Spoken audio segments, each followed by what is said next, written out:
Hey everyone, and welcome to Setting Yourself Up for Financial Success After Law School. My name is Sydney Montgomery, and I am the owner and founder of Montgomery Admissions Consulting, a full-service educational consulting company providing 9th through 12th grade college counseling and law school admissions consulting. Today, I am so excited that Dave Szelingowski of Northwestern Mutual is joining me for a conversation on how to pay down your debt quicker, get started with investing, and in general, just make better financial decisions. So if you're a recent graduate or a young professional looking to get started with your personal finances, this is the video for you. If this is your first time at my channel, be sure to subscribe so you can stay up to date on new webinars and videos that I put out on admissions tips and tricks for college and law school admissions.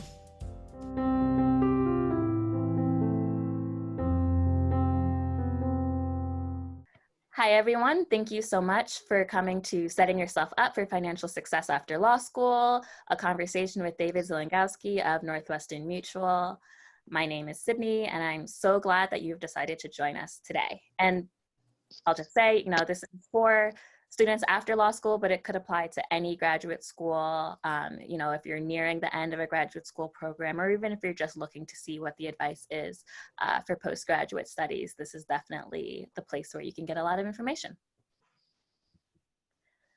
So like I said, my name is Sydney Montgomery.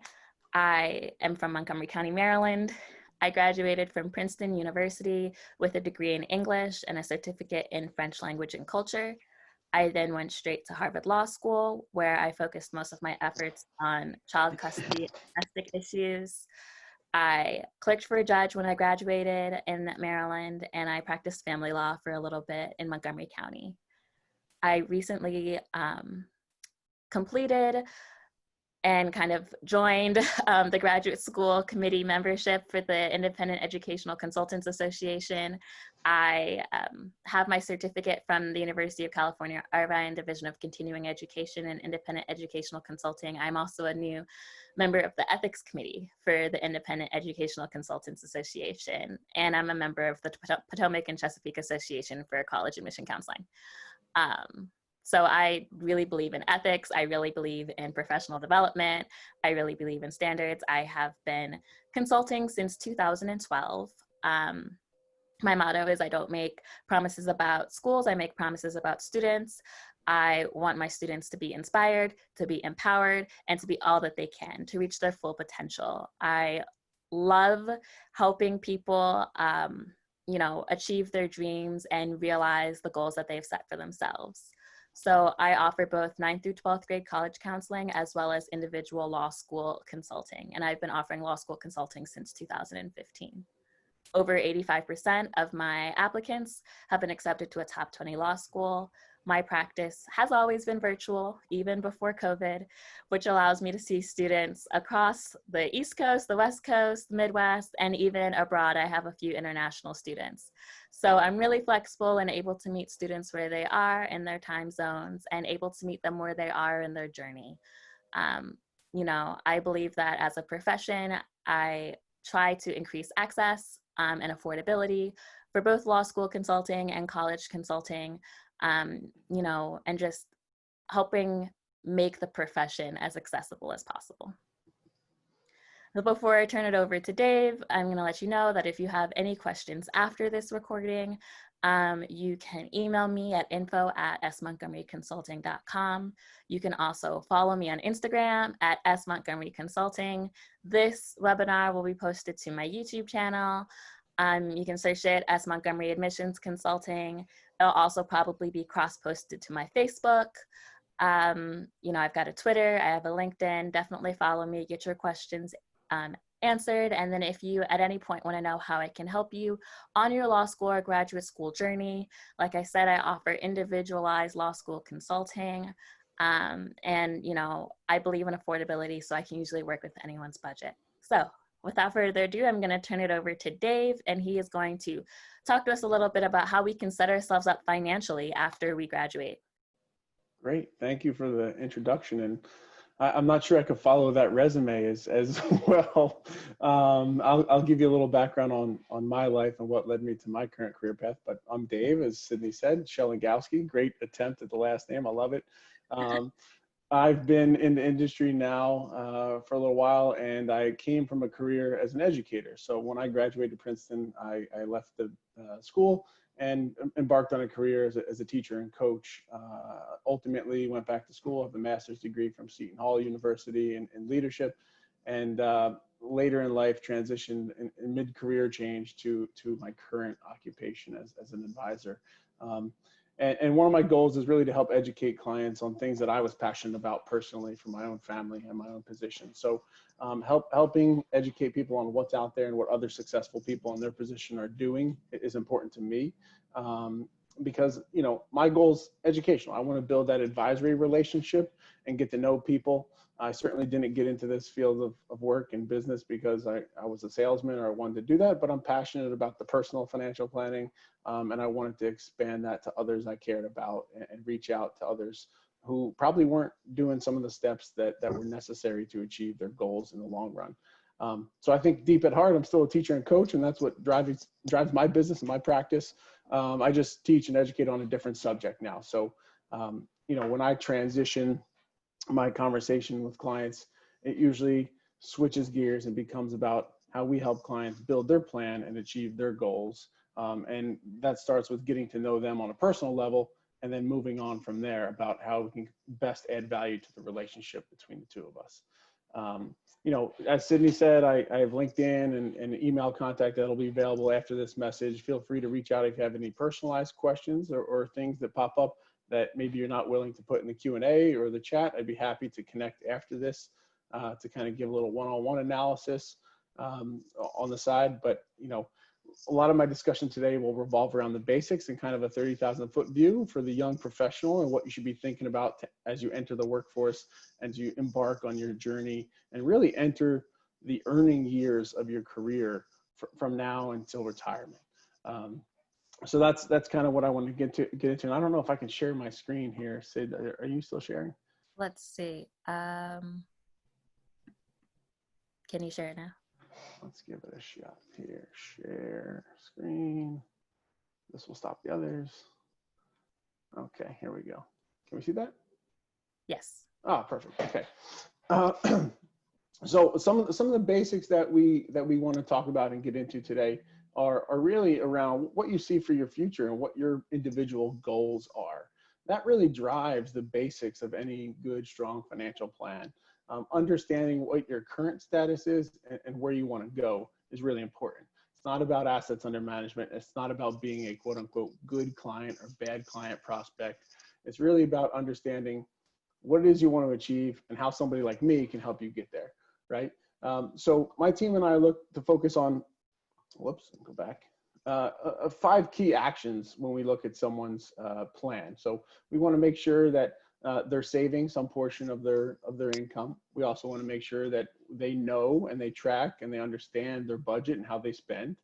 We also want to give them goals and targets, an efficient means of growing their nest egg so that eventually they do achieve their goals and achieve that maybe retirement or pay for college or those other dreams that they have down the line.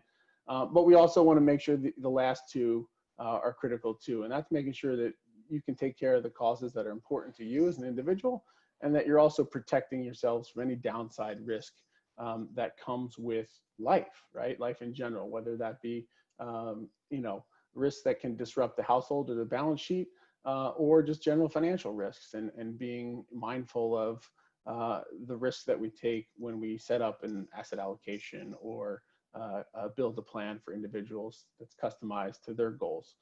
So we'll kind of touch on some of these today, but really get into overall landscape of how my team and I approach the planning process shortly. So it usually starts with a conversation about savings and you know what a client's budget is like and what they're able to save. Do they even understand how much they have coming in and going out each month? And how do we carve up that pie? And one of the first recommendations we always tend to make for clients is making sure that they have some amount of emergency savings set aside, right? And everyone in the industry can ballpark a number, but you know, from our perspective, we utilize an emergency savings rate that matches your expenses on a monthly basis. So, you know, anywhere from 3 to 12 months of savings should be set aside, and any part of 20% of your pay should be set aside towards savings each month as well. So if you're not currently at that level, it might prompt a conversation about lifestyle and spending and living within our means, and understanding the budget first before we can get into really building a robust plan that's customized for each individual.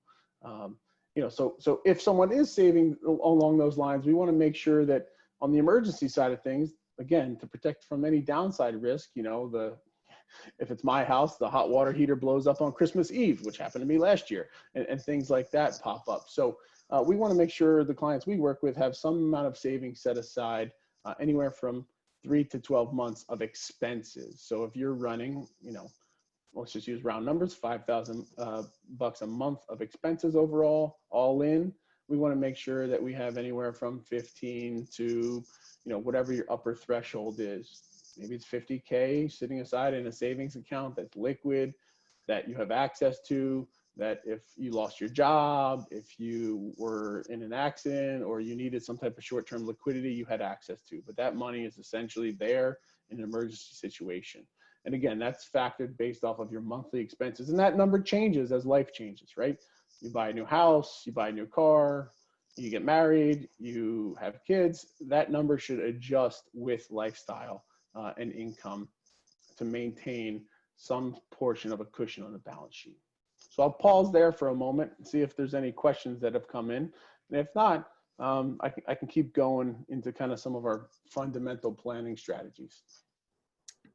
I think you're good to go, but I have a question actually that I know people like ask a lot about this emergency fund. If you are trying to decide between, maybe paying down that debt from law school and funding your emergency fund, what should you do? Great question. It doesn't always have to be an either or, right? I think a lot of people have debt, or they have low liquidity situation. And we want to make sure that obviously we're paying the minimums on our debt servicing, right? But you also want to make sure you're also carving off a piece for that emergency fund each month. And it may take a couple months to build it up to a sustainable level. Obviously, that liquidity doesn't happen overnight, but that becomes part of the bigger plan. Okay, we're going to allocate X amount of dollars per month or per year toward emergency fund savings, and we're going to allocate X amount of dollars per month to our student loans or other debt, right? Mortgage, et cetera, home equity loan, whatever the client situation might be. And it might turn out to be that, hey, maybe we should look at refinancing these loans and get a lower rate and extend the length of the loan, because not all debt is bad. And particularly for students graduating business school, law school, med school, student loan debt is not viewed as horrible, right? You can get generally low rates on it if you refinance it right now. Any kind of refinancing with the credit market where it is today could potentially lead to lower payments, and you're able to kind of get a better, cost on your budget month to month if you stretch it out and you be creative with how you structure those things. So you kind of want to leverage both ends of your balance sheet, right? Your assets and your income and your debt, right? So for example, I just refied my mortgage yesterday. Ironically, rates were low, represented a good opportunity. We went ahead and pulled the trigger and refinanced our home mortgage, both cutting off time, increasing our payments a little bit, but cut about 7 years off our loan. That allows us to kind of be more nimble and make those smart decisions long-term. For someone with student loan debt, it's not always a bad thing, right? People want to pay down as soon as possible, but you can also be strategic and say, hey, I've got a lot of income that I can save and invest for my retirement and maybe yield 8-9% over the long term. If I'm young and aggressive in the equity markets, that will outpace the 3-4% I'm paying on my loan. So, would you rather collect the spread in that, in that difference and maintain the debt, or would you rather just pay it all down to, paying down the debt? And sometimes it becomes emotional for clients, and they don't necessarily want to think with their mathematical hats on, and they just want to get rid of the debt, which is good too. That's a good thought to have. Obviously, if it's credit card debt and it's 20, 22, 23, 24, 25%, yeah, that's hard to get out from under unless you make it a targeted attack plan to pay it down. So being strategic is kind of where we help clients come in and attack their savings and their emergency funding and their debt repayment schedules. Thank you. There's pretty pictures of calendars, so I'll skip this one. The other one is managing, how your expenses and your lifestyle and what you want and what your goals are, right? How do you keep track of those expenses and think about your future and your savings? Do you have a budget? A lot of our talk today is basically about having a plan, right? Consult with someone who's an expert who does planning all day long. If I wanted advice on the law, I would call Sydney. She's the expert. She's the Harvard lawyer, not me. If I wanted advice on taxes, I would call my accountant. If I wanted medical advice, I'd go see my doctor. If I wanted car advice, I'd go call my dad. but having a plan, and even yesterday when I mentioned the home refinance, I called a friend who's a banker and said, hey, is this a good rate? Is this a good quote? Is this competitive? Because I wanted to be affirmed that I was making the right decision. So I have a question actually about spending. Yeah, sure. Sorry, not to cut you off. No. But I hear this a lot from students or people who have just graduated. Okay, I'm starting at a law firm, this fall, or maybe it's not a law firm. Maybe you just graduated with your MBA, or maybe, I guess a little less if you're going into finishing med school. But I need a whole new wardrobe. I don't have the suits that I need. I don't have, the professional business where I know for ladies, especially, it's like the shoes. And, you can't wear the same jacket like men do every day. You have to kind of, mix it up. And I know there's this saying that, you dress for the job that you want sometimes, not the job that you have. But how do you manage that? Okay, I'm trying to have my emergency fund. I'm trying to pay down my debts, but now I feel like I have to get a new wardrobe for my professional job. Or maybe you have a job where you're taking clients out. So how do you manage sometimes those extra expenses that come right when you're trying to pay down that debt and build up that emergency fund? That's an excellent question. And that's, kind of how the sausage is made, right? So thinking about the day-to-day and those lifestyle choices that someone makes, are they going to go buy a $1,000 suit off the rack when their budget is maybe Joseph A. Bank or something else? There's a lot more strategic options that you have when you're a consumer and you try to be creative with how you spend and allocate your dollars. Now, I'm a huge proponent for all the things you said. You want to look the part, you want to invest in yourself and your career. And I don't think those are necessarily bad expenses. However, if you're going above and beyond your means and spending far outside, what your income can support, or you're racking up large amounts of debt to do so, you have to weigh the cons against the benefits of those situations, right? Do you need a new pair of shoes? Yeah. Would they do well with just shining them up and maybe trying a more neutral pair that you could wear with more outfits? Absolutely. How many suits do I have? You accumulate things over a career and a lifetime that just build up in the closet too, long-term. You don't need it all at once. That's another thing I try to stress to clients too. But certainly as a young professional, there are expenses and lifestyle changes, right? You're maybe out entertaining clients or meeting with people, or you're living the city life, meeting friends, although not during COVID. Expenses and trips out on the nights out on the town are much lower, but maybe other things are higher, grocery bills, et cetera. So things to think about. Everything in life is a choice. Everything on the balance sheet is a choice. And you have to be really strategic, and building the right plan to make sure that your future is secured shouldn't, things at the present shouldn't put your future at risk and sacrifice down the line. You should always pay yourself first, right? Fund savings, drive retirement goals now, because those years and years of compounding are worth something powerful when you're 40, when you're 50, when you're 60, 65, and you're like sitting on this nest egg that has grown all those years with tax deferred compounding growth. So that's how I would answer that question. So back to building a team though, and consulting the right people. Your goal in these next couple months, as you're either in your career, early stages, or transitioning, should be to find yourself a quarterback, right? Find that franchise quarterback of your financial life that you trust and that's a source. I'm not saying that's me. Maybe it's somebody else. I'd be happy to meet with anybody that wants to have a conversation and follow up on this. But just like you would have an accountant or a doctor, find somebody else you can go to for advice. when it relates to employee benefits or retirement planning or insurance or whatever it may be. So have a plan, build a team, consult an expert, and then the next part is having a plan, right? It's never too early to really start having a plan and building upon, really what is coming in and what's going out, right? Think about the budget. A lot of people say, I'm not your ideal client. I don't have any money. I have all this law school debt. I have all this med school debt. I said, no, in fact, you're actually a great client because, you're like this little ball of clay that we can mold and really kind of build it the right way with a good, strong foundation initially for the long haul, right?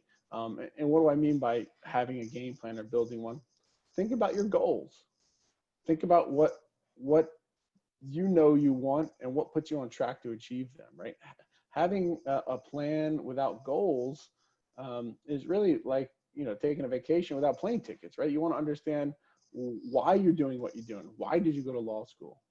What is the target or the tape that you're running toward?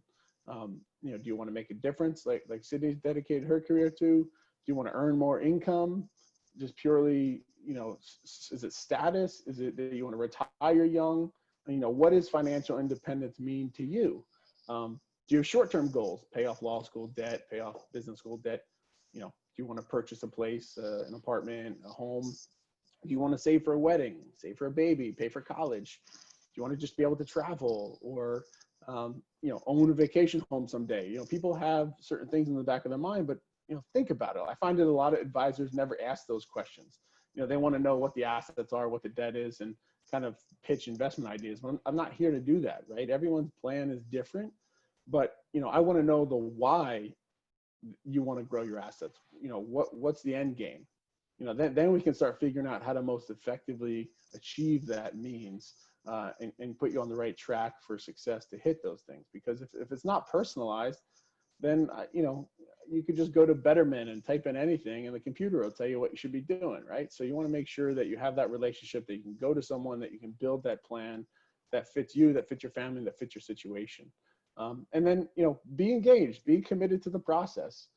Many of you, if you're lawyers or other young professionals, have been pretty relentless in your careers. Hold yourself accountable, right? Hold yourself to the plan and stick to it. It got you this far in life. Now you have to see it through to the next stage of your life. And you want to make sure that you get to your 30s and 40s and you're not looking back saying, I should have done this. I should have started saving earlier. I shouldn't have taken all those lavish vacations when I had this newfound cash flow. Because we certainly see that too, right? We, as an advisor sitting in our seat, we also get to see the ugly side of things where people didn't take the necessary steps and they're kind of behind the 8 ball a little bit in planning, and they're finally seeking help when it's got to a position where it's putting them, their future at risk. So be engaged in the process and be committed and work on executing the plan, right? Know your budget, live within your means, right? Your lifestyle, one of the things we talk about, should mimic your income. So right? Dave, Mm-hmm. if I'm trying to like follow the plan, right? Mm-hmm. And we're on the slide about tracking expenses. Sure. And we've got a question that came in that I think is really good. So the question is, for tracking expenses, what are your thoughts on the pros and cons of using an app versus doing it manually through bank statements? There's so many apps out there. There's Mint, I know I use You Need a Budget. I love You Need a Budget. Yeah. It's actually free for students. But there's Clarity. There's so many, really. There's, Trent. There's all these apps. And then we have one. Yeah, we have one. It's great. Right. But like, what is the best way? Do you think people should use an app? Do you think people should do it manually? What do you think? I'm a big proponent of technology.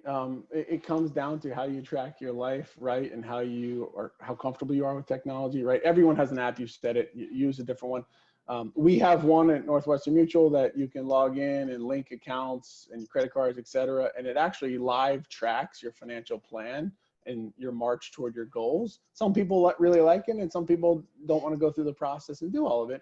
But as long as you have an understanding of what's coming in and what's going out, that's important. It doesn't need to be super detailed and nitpicky about every dollar. They can be general, just to sit down and do an Excel sheet, some people do. So having an idea is more important than not doing one at all.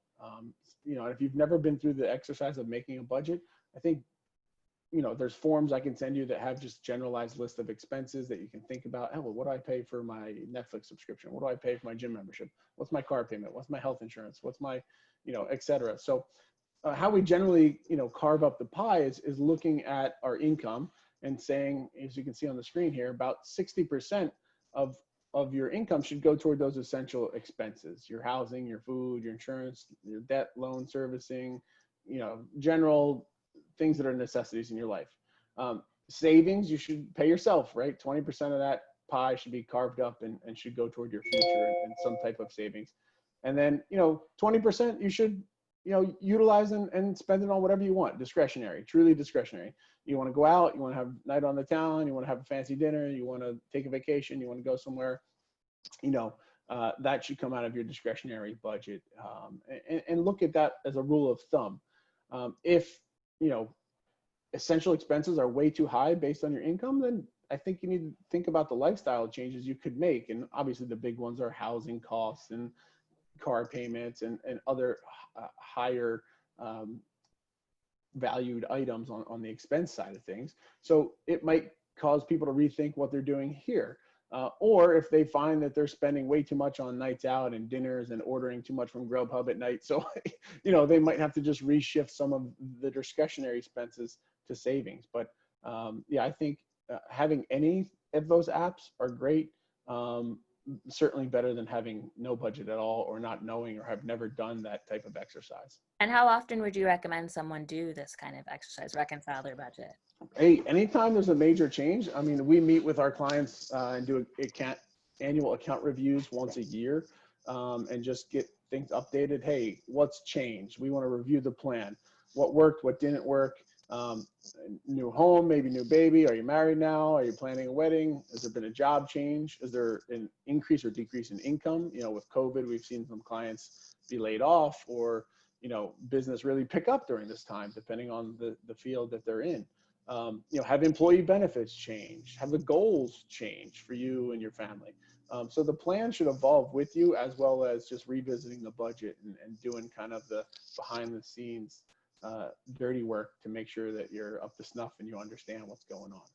I guess also, like, in terms of tracking expenses though, is it like, do I sit down and put that expense in my budget every single time? Do I do it at the end of the week? Do I do it at the end of the month? I think that's the beauty of using some of those online services, is that it keeps up to date, right? So for example, you know, we recommend simplifying. If you have lifestyle expenses, you put on one credit card, and then you just pay the bill off every month, as hopefully you can. That's going to track all of your expenses, right? And then you're going to have one snapshot or you know, statement to look at and review at the end of the year or on a month-to-month basis. I'm certainly not saying to get on the microscopic level and enter everything on the spreadsheet day by day, month by month, but just having a general idea is always a good thing, to make sure you know you're not running at a deficit on a month-to-month basis, to make sure you understand that, hey, I want to take that vacation to the Bahamas, but I don't know if I can save to get there. I don't want to have to dip into my savings, or I don't want to sacrifice, you know, I might not want to sacrifice my nights out, or, you know, sacrifice the type of apartment I'm renting to do so. So, you know, but it's all about finding the budget and finding what's there so that we can then build a plan around lifestyle and budget. And however you track that is good. And obviously, the more you know about it and the more granular you can become, the better your plan will accurately reflect that budget. Okay, that makes sense. That makes a lot of sense. Thank you. Great. You know, like I said, it's never too early to start with that planning process, right? And understanding those questions and those big long-term questions is important, and living within your means. And as you are continuing to get started in your career, making sure that you're taking the necessary steps, and, you know, looking at the 401k and making sure you're in that if it's offered by your employer, and making sure you're taking the match from them. And if you can max it out, and, you know, what are the other benefits offered by my employer, and truly trying to understand, you know, the options and things and the tools available to you, while also understanding how to set yourself up with, whether it's law school debt or a car payment, or, maybe you want to buy a new house or something. How do I maximize and make sure all of this is achievable and on track to be paid down or to be achieved within the next 5, 10, 15 years. And then lastly, last point I just wanted to touch on was just making sure that you review things as they change. And like we mentioned, you stay on top of things. So when we think long-term, we want to look at, how are we maximizing our investment strategy and the long-term plans we have based on where conditions are today and our risk tolerance, right? I think sometimes we get questions, and I think, Sid, we talked before earlier about, what kind of investment advice would you give to someone who's a young professional, maybe late 20s, early 30s? It would really be thinking about, what is your risk tolerance? What are the goals for the assets that you have to allocate on your balance sheet? Obviously, the more you save at an earlier age, the more you're going to have in retirement, but start thinking about, how you want to position those dollars, right? Should those dollars be allocated towards a 401k plan that you're maybe not addressing? Should they be allocated toward a Roth IRA that you could utilize for tax-free purposes in retirement? Should they be utilized for something more aggressive? Could they be utilized to mitigate risks on your balance sheet with regard to, hey, taking the benefit options that I have available to me at work? So those are all discussions and points of reference that we talk about. It's hard to give blanket advice to someone, but generally speaking, younger clients should be more aggressive for the long haul. But it's not aggression without guardrails, and we want to make sure that the plan has risk mitigating tools involved in it. So yeah, and I know, Dave, you and I were talking about before, I was saying, so many times it's just like, okay, let's say I am maxed out on my 401k. Let's say I do have savings. I'm a young professional. I don't know anything about investing. I don't know where to start. I don't know who to go to. I don't know what books to read.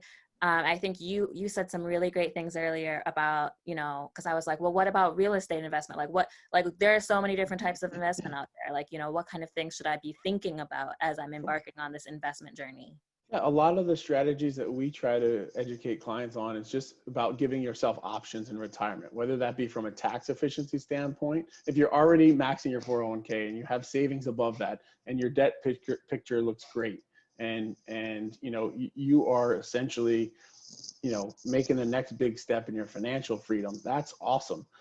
But how should we allocate those dollars? It's not just about the asset allocation within an investment portfolio, but it's where are they located? Where are those assets located? Maybe you have goals to own a rental property as an asset that's going to give you some retirement income. Maybe you have tax-free assets in a Roth IRA that are going to grow, that you have tax-free access to those assets in your retirement. One of the things we always position or talk about with clients is positioning another bucket or optionality to withdraw from in retirement in case we need it. And that's through a vehicle of an insurance contract and cash value insurance that is kind of drives savings on the balance sheet. So the more buckets we can create on the balance sheet, the more access you have to resources in retirement, you can be really strategic and really plan efficiently, because we don't know what the tax situation is going to look like in 30 years when we retire. We don't know who's going to be in office. We don't know what the economic environment's going to look like. And I always share the story that my dad just retired in March. He's pre-COVID, he decides to retire, right? So the market is having economic unrest, and he's lucky enough to have a pension from his company, because back when he started working, they still had pensions. He has a 401k and other investments, but he's really narrowed, and his Social Security, but he's really narrowed his options as to where he can draw his income from in retirement. So trying to increase the optionality there and build in some more flexibility gives clients a lot of choice when they start coming down the mountain and they start drawing their retirement assets to live off of in the future. So it's really important to start that planning process now, though, when you're 25, 30, 35, versus when you're 45, 50, 60, because any sizable impact, you're going to want to get ahead of and start working toward that now, rather than trying to play catch up later on in life. That's great. Thank you. No problem. And then let's see, I have one more here. Uh, think about a personalized goal and think about talking to someone. I don't want to get into the nitty gritty here about employee benefits and that kind of as a snoozer, but understanding what's offered to you and maximizing the advantages that you have through your employer is important. A lot of people will bounce around different employers throughout their career. And along the way, you'll find those benefits can change quite drastically. So when there's a job change or when new benefits are offered, consulting with someone who can help explain to you the difference in taking this health plan over that health plan, or taking, the supplemental life insurance versus going and securing it on the open market yourself, or should I take long-term disability if it's offered, or should I pay for it? Sometimes it can be cheaper to get those things on the open market rather than as part of the group, especially if you're younger and healthier. Because you're not going to be rated as part of a general group of individuals. You're going to be rated based on your individual health class. So, those are the type of things that we help clients with. And it's all part of building your team and finding a resource that you can consult with along the way. Are there questions that people should be asking? Like, let's say I'm about to start a job next week. That first week, it's a bunch of HR paperwork, Yeah. You're just signing everything. Are there questions that you should really be asking financially at that time? Like, Yeah, a lot of employers offer, a benefits enrollment guide or a PDF of like an overview, and then sometimes you'll get like a 400-page PDF. Like I just got the one from Apple. I have a client at Apple. He just sent me his PDF. It was like 500 pages of benefits guide. You need a doctorate to read this stuff, but get the overview and understand what's offered, and then be selective and be strategic with how you select those benefits. It's all based on everyone's individual situation and health. Certainly, like I said, if you don't understand it, you want to make sure that you talk to someone who can explain it to you. I always lean on my history as an educator, right? I taught elementary science. So my day job was explaining big scientific concepts to fifth graders. So back then it was, how to explain plate tectonics to a 10-year-old and try to break it down simply. So trying to water down how long-term disability works and why you should look at it, or why you should supplement what your group plan offers, can be a whole nother conversation, right? But when we think about protecting the balance sheet and benefits offered at work, it's healthcare and finding a good, affordable, low-cost plan that fits what your needs are health-wise. Potentially offering maybe a health savings account that you can start putting assets into in a tax shelter that will grow year on year, that you could potentially even use in your retirement to fund healthcare costs or for your family as they're growing. We also look at long-term disability and that's basically, right, income insurance, right? People think of it as disability insurance, but it's really protecting the income of your household. It's protecting the flow. It's keeping the faucet on. For example, most disability events happen when someone's sick or injured. And a lot of it's elective, like a back surgery or knee surgery, and some of it's not elective, like a heart issue or cancer diagnosis that takes somebody out of the workforce for a period of time. But making sure that you're buttoned up on that front is key to the plan, because if life throws you a curveball, whether that be a disability event or, God forbid, the loss of a loved one, a spouse, we want to make sure that the plan and the family's goals are protected from the downside risk, right? If the worst case scenario happens, has the plan been stress tested? Have the benefits and are the goals still achievable by the client? And in most cases, we make sure before we get from point A to point B that that's the first thing we take care of, right? Yeah. We can't talk about investments if you're a dad with 3 kids and a huge mortgage and you don't have any insurance. Right? It's a non-starter with me, right? So, you've got to secure certain things before we can get creative with other goals, because if that example and that person walks outside and gets hit by the proverbial bus, then none of the goals that family has are gonna be achievable. They're not gonna happen, right? The kids aren't gonna go to college. The house isn't gonna be paid off. The wife's not gonna have any income that she's not earning on her own that supports the household, that, especially if it's a dual household. So we want to make sure that we cross a lot of boxes off early on in the discussion, mitigating risks first. And then we optimize and we grow for retirement and other goals. Yeah, that makes a lot of sense. Makes a lot of sense. Sure. Maybe we can kind of go back to the beginning and let's see if I can skip back and just take some questions here. That was basically the end of my notes. No, that Unless was Sid wants to add very anything. helpful. I feel like I'm one of those people that's gonna have to listen to my own webinar again and like really like, okay, what did he say? How do I do this for my life? But yeah, I definitely, if there are questions, I know we had questions earlier from people. If there are any other questions, we would love to take them. I can throw some questions, but I definitely want to give people the opportunity to kind of think on their own situations and see if there's anything, you know, that they want to like throw out for us to maybe discuss in general terms, of course.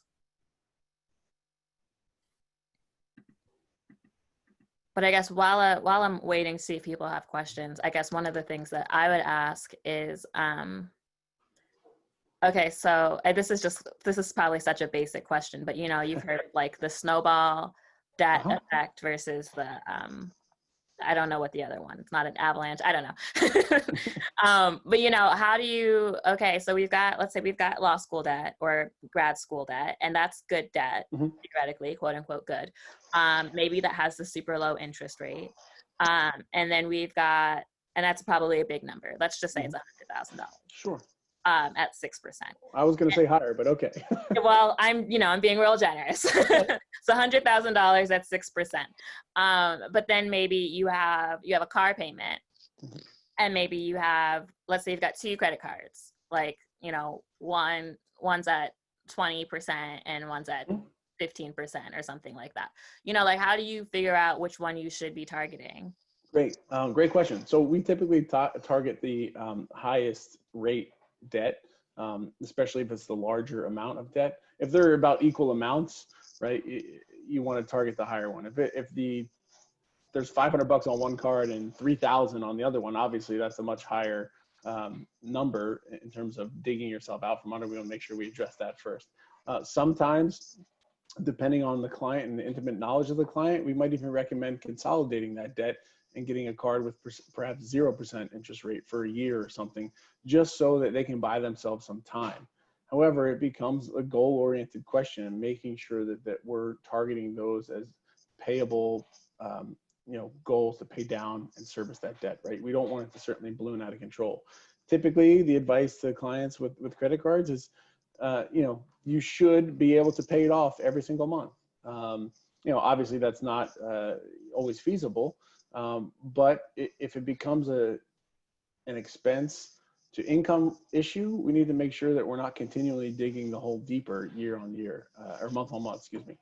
So we want to make sure that we can get out from under that debt at some point. So definitely credit cards would be paid off before student loan. So on that example, I would just pay the minimum toward the student loan, pay the highest rate card off first, and then work on the other one.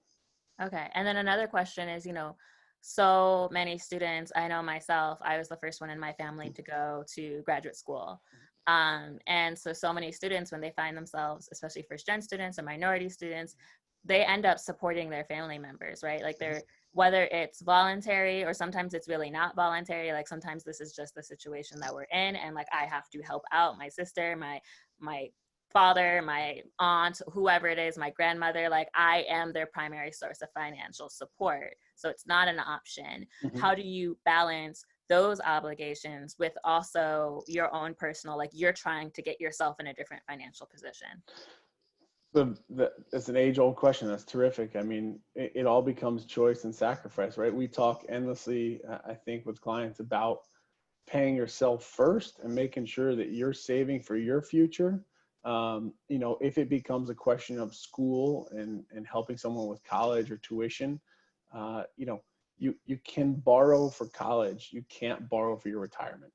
It's that important, right? A son or daughter, a sister, a niece, etc., nephew, they can borrow for college if they have goals of going to college, but you can't borrow for your retirement. And, if you want to retire someday, some people don't want to retire. They want to work for their whole life. That's their prerogative. That's not mine.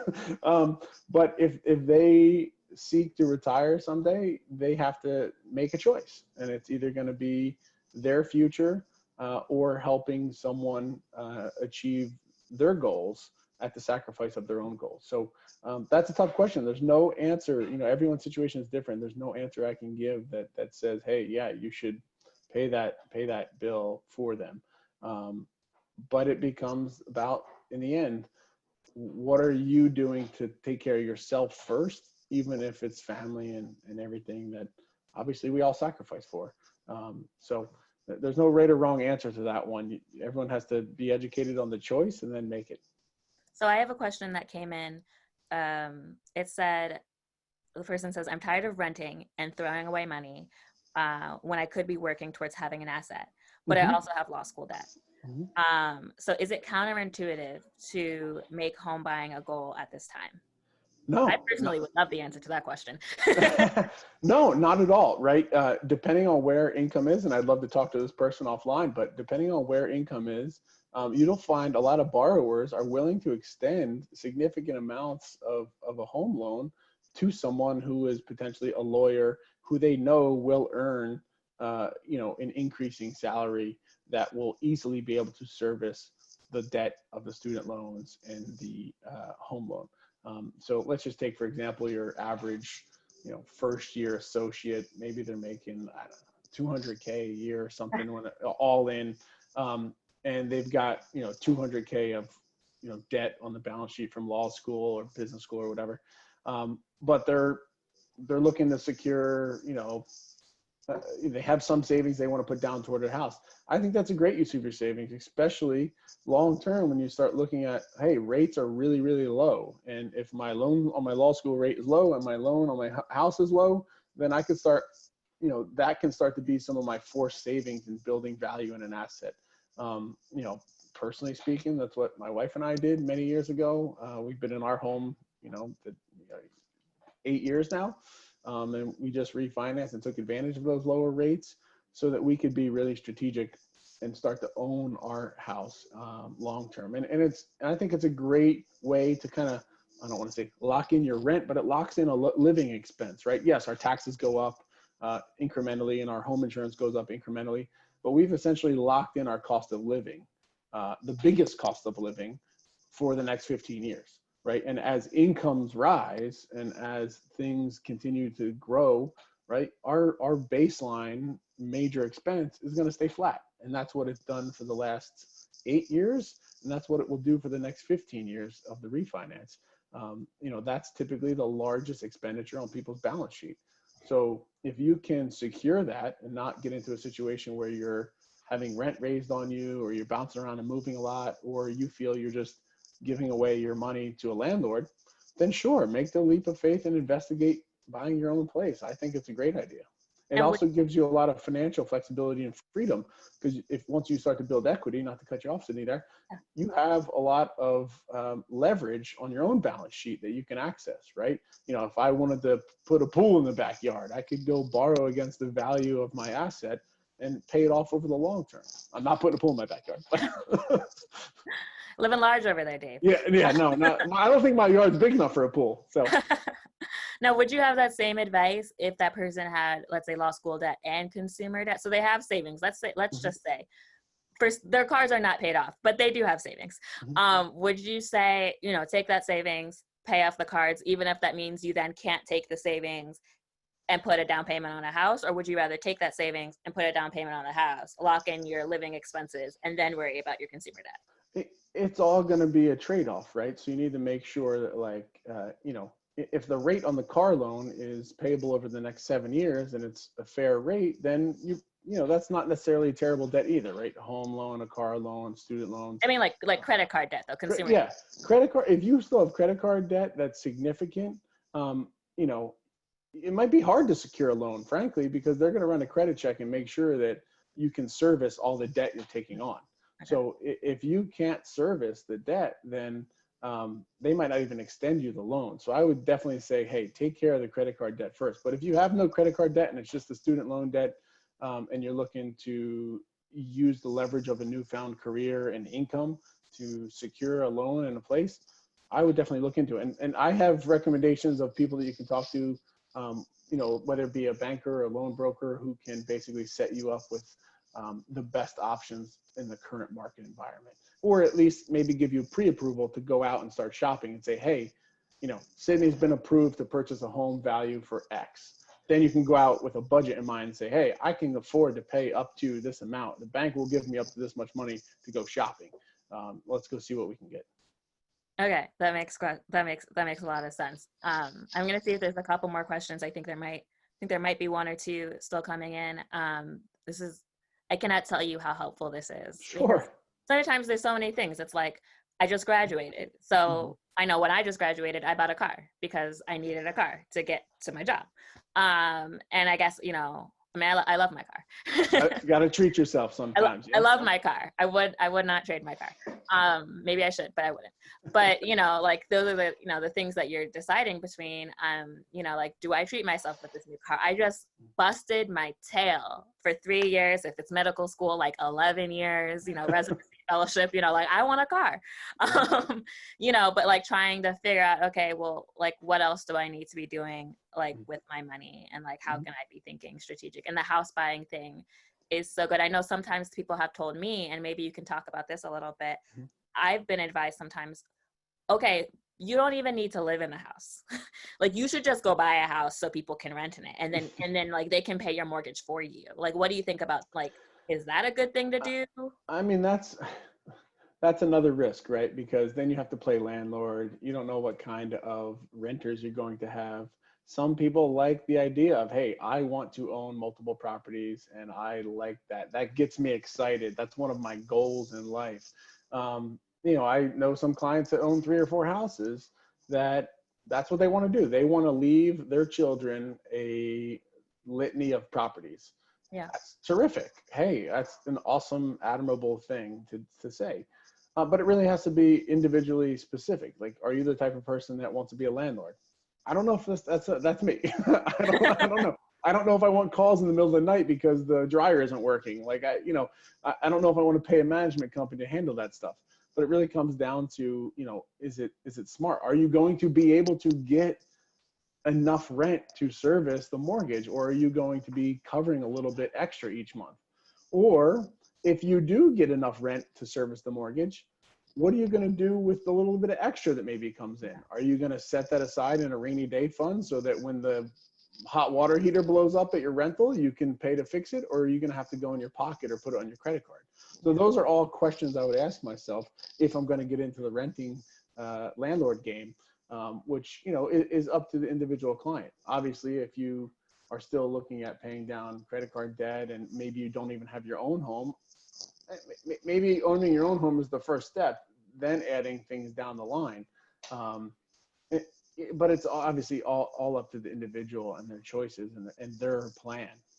Okay, I've got another question that comes in. It says, what are your thoughts on refinancing student loans? I see a lot of these fun-looking millennial-geared companies that look enticing, like Sophie and Ernest. SoFi. See, I don't even know. SoFi and Ernest. They look really fun and welcoming, but also like, I don't know. I mean, it depends on talking to someone in the student loan space who's an expert. I typically refer my clients who have large amounts of student loan debt to a friend of mine who's at First Republic Bank. He is the student loan expert at his bank. He's a managing director there. He benefited from the program himself. They refinanced his own grad school debt from his business school degree. I definitely would experiment, especially in a low interest rate environment, or at least talk to somebody and check, hey, if I refinance these, what's my new payment look like? What's the rate currently? And you have to act quickly on those. Sometimes the rates, ebb and flow daily. The other piece of that equation is thinking about, what are the other caveats within the loan agreement between you and the lender if you refinance it, right? So I know I talk to a lot of clients who are in public service who think that the government is going to just forgive all their loans in 10 years. That's hopeful. That's awesome. I hope that happens for them. But I wouldn't put my faith in the government. That's what I tell them. Like, you need to have plan B ready if that's not an option in 10 years, that they're just going to be wiping the slate clean for you. So you need to have a way to get yourself out from under that. And refinancing those loans may make government forgiveness a non-starter anymore. It may remove the option. So it all becomes, what do you believe in terms of, will the government do that? Or, what's the end goal? So those are things to think about. Recently, I'll give a specific example. I had clients, husband and wife, both lawyers, had about $270,000 in debt from their law school journey. It was mostly just the wife's, not the husband's. But they became married. And if you read the fine print, the second they got married, it became his problem too. So, one of the things that we helped secure for them was, they just purchased a home. They just had all this law school debt. They decided to refinance it now that they have two incomes to put on the loan and co-sign for each other. So they refinanced it. They got a much better rate. And they also set up some life insurance because, God forbid, the worst happened. The husband was going to now be responsible for the spouse's college debt. Right. So on top of their new, mortgage out in Long Island. So what we did was, do a little bit of a needs assessment based on their income and based on their family goals, and said, hey, you need X amount of insurance to make sure that, if something happens to you, Chris, you can survive and pay the bills and pay off the debt and take care of the kids, and vice versa. If something happens to you, we can still service the debt and take care of the house and everything right away and provide a little bit of a cushion there moving forward. So those are some of the things we help clients think through when they're looking at, a large set of school debt or thinking about the refinance question. That's awesome. Well, we are at 3:00. I want to be respectful of everyone's time, but Dave, I really cannot thank you enough for doing this webinar with me. I know, Dave, I know you put your contact information. I will be sending this out. It'll be on my YouTube channel, but I'll personally email it out. I'll have to subscribe. Yeah, you should subscribe to my YouTube channel. You should like me. You follow me on Instagram, like me on Facebook, but definitely, I will be emailing out this recording. I will be emailing, so you can have Dave's contact information. If you have personal finance questions and you just need to dig a little bit more deeper, because I cannot be the one to help you. I have questions of my own. But if you want someone to help you dig a little deeper, Dave is happy to talk to you. If you have questions about the law school application process, the graduate school application process in general, 9th to 12th grade, if you've got younger siblings or cousins, definitely reach out to me. Email me at info@smontgomeryconsulting.com. But thank you so much, and we will see you next time. Thank you, everyone. Talk soon. All right. Bye, guys. Bye, Sid.